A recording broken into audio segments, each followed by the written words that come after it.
Well, a lot of us think about baby-proofing our homes if we have a baby or if a baby's coming over or a toddler's coming over. But do we ever stop and think about the dangers that our aging parents may be living with every day? Well, some suggest that this Mother's Day Give Mom a Gift the whole family will feel good about, a home safety inspection.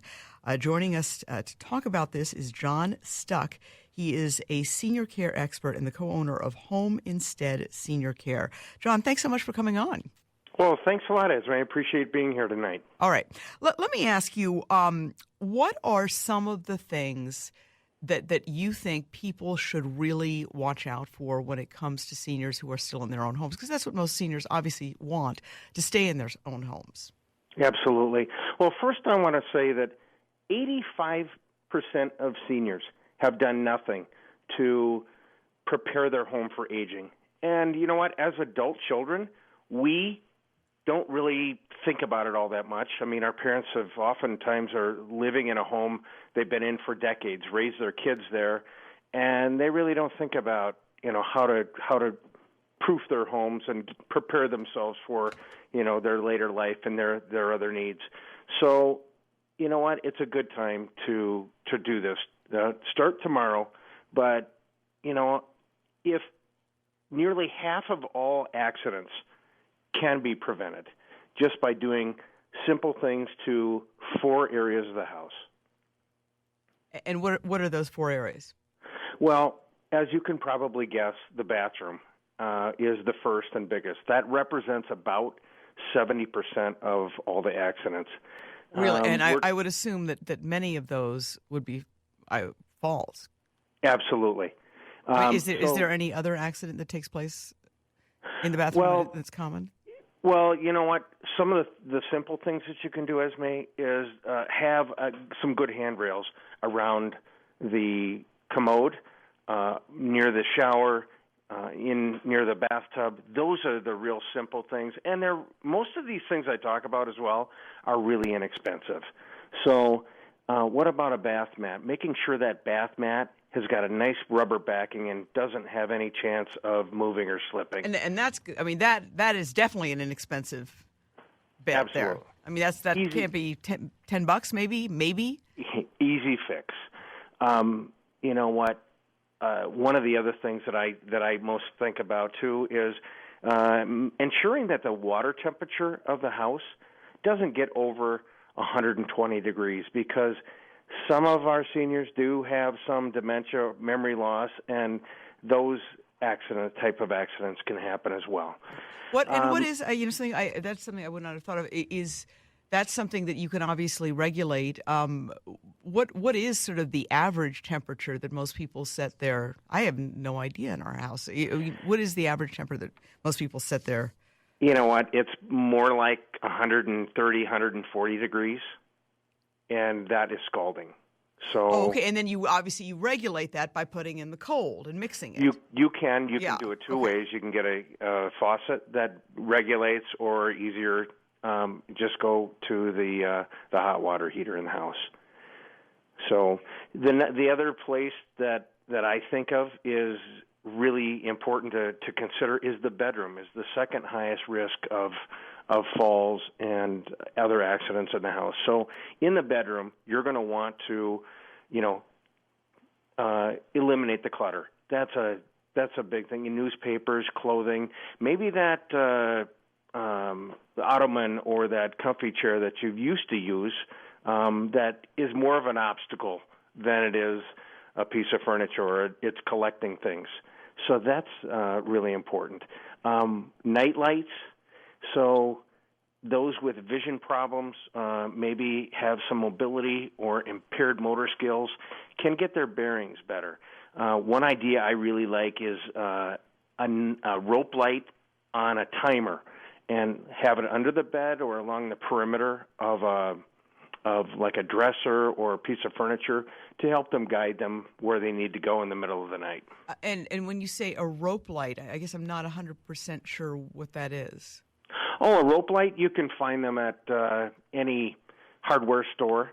And, they range anywhere from, 6 feet to 30 feet long. So it's like kind of like something maybe you put on a Christmas tree or whatever, but just obviously. Yeah. Okay, and Yeah. you suggest. And they don't illuminate the room really bright, but they are good enough to where you can, create some silhouettes and some light on the floor.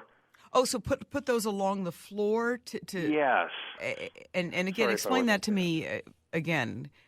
Okay, so a rope light, if you put a rope light in and you have it around the perimeter of the bed or the dresser or, along the wall.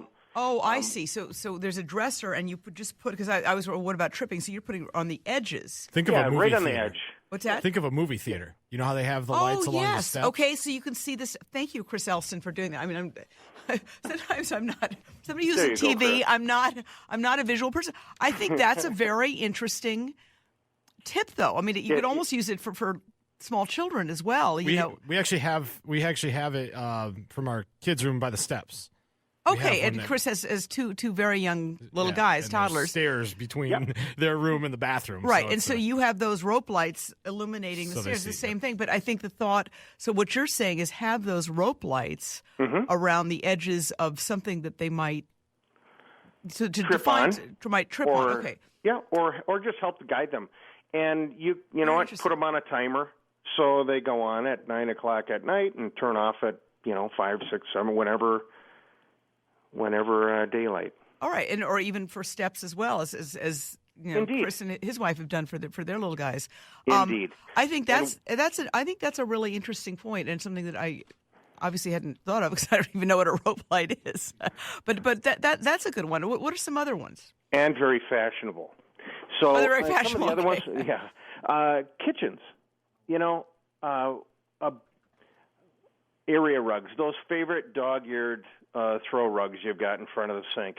You know what? It's just best to eliminate them altogether. One of the other things, the most commonly utensils, pots and pans, things that you can think of that you use every day, the staples, the food staples, have them within arm's reach or above your knee and above your knees. So you've got that area to work with. You don't want to be getting on, step stools.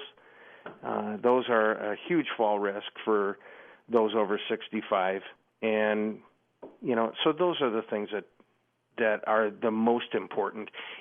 Let me not forget, I do have a checklist that I'd love people to bring over to mom and dad's house, and they can check my website on there too. Give us your website, John. That's homeinsteadmsp.com. And you'll just find it. It's a big box. It'll say Home Safety Checklist. Homeinsteadmsp.com. Homeinsteadmsp.com, okay. Correct. In terms of other things that you should watch out for, do you have any other suggestions? Because these are all really, really good.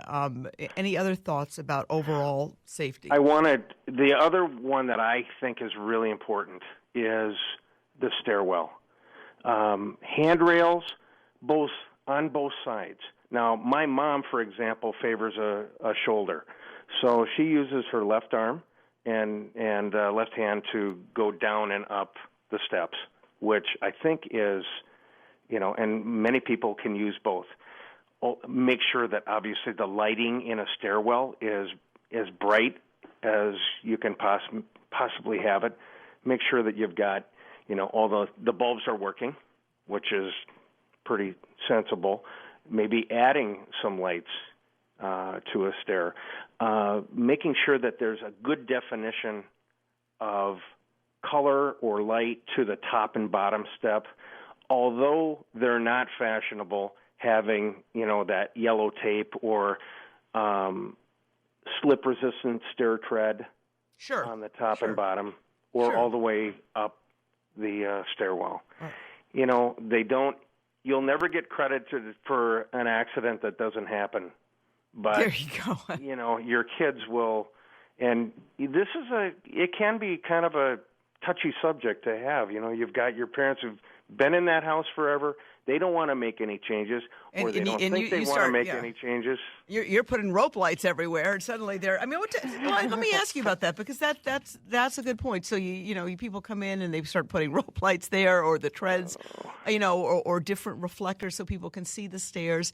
I mean, what is I can see how some people would get a little testy, perhaps, if you suggested that.